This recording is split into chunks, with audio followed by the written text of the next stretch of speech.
Karana here, talking about living enlightenment, the gospel of Paramahamsa Nityananda.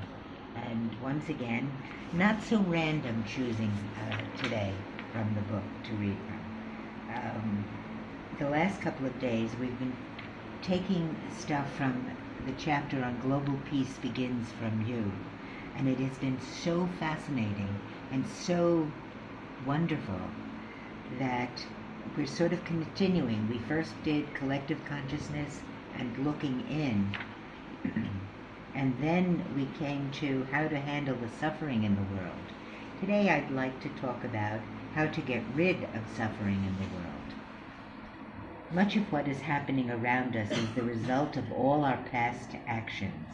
At least in this present moment, let us create more and more positive consciousness and energy so that we will avoid the same challenges and calamities in the future. If we get agitated and disturbed, then we will create more violence and negativity in our efforts to try to stop the existing violence. Violence cannot stop violence. Blood cannot wash away blood. Buddha says beautifully that if we start thinking in the line of an eye for an eye, the whole world will become blind. If we start working with the logic of an eye for an eye, then a person from this group will take an eye from a person in the other group, and a person from that group will take an eye from a person in this group. Then the whole world will become blind. The only thing you can do is start creating more and more positive and peaceful ambience inside your being, and continuously work to create peace and love outside your field. That is the only possible solution. Just decide, yes, in this moment, with the power that I have, I will do a little service with whatever I have available to me. I will send out peaceful prayers, thoughts, and positive energy. Whatever I have under the control of my body and mind, I will make it positive. That's a wonderful thought. Getting agitated is not going to be productive in any way. It is agitated people who create wars. If we also get agitated, how do you think we are going to solve the problem? We are only going to add more problems. When you get agitated, you have already lost the game.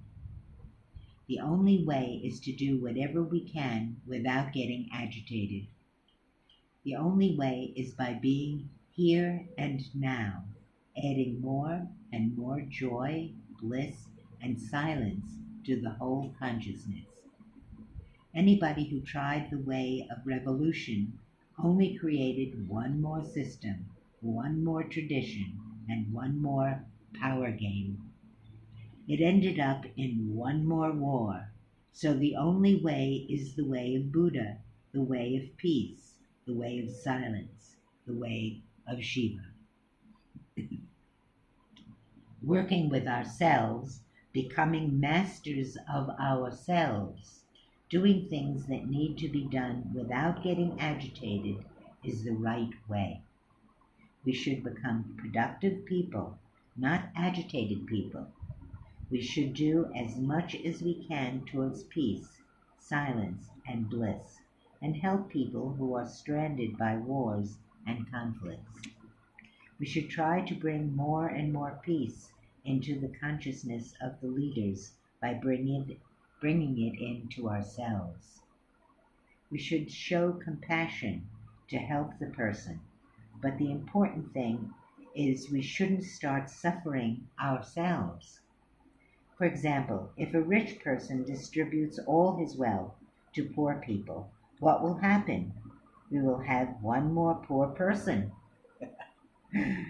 because he would have given away all his wealth. Not only that, the people receiving also might not have the intelligence to maintain and increase the wealth received. Like this, many times, instead of lifting the other person, you actually start suffering.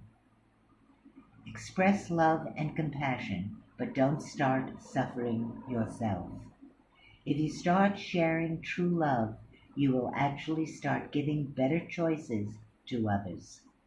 Give the intelligence to others to make better choices. That is the real help you can give. Wow, very powerful. Okay, thank you. We'll talk again tomorrow.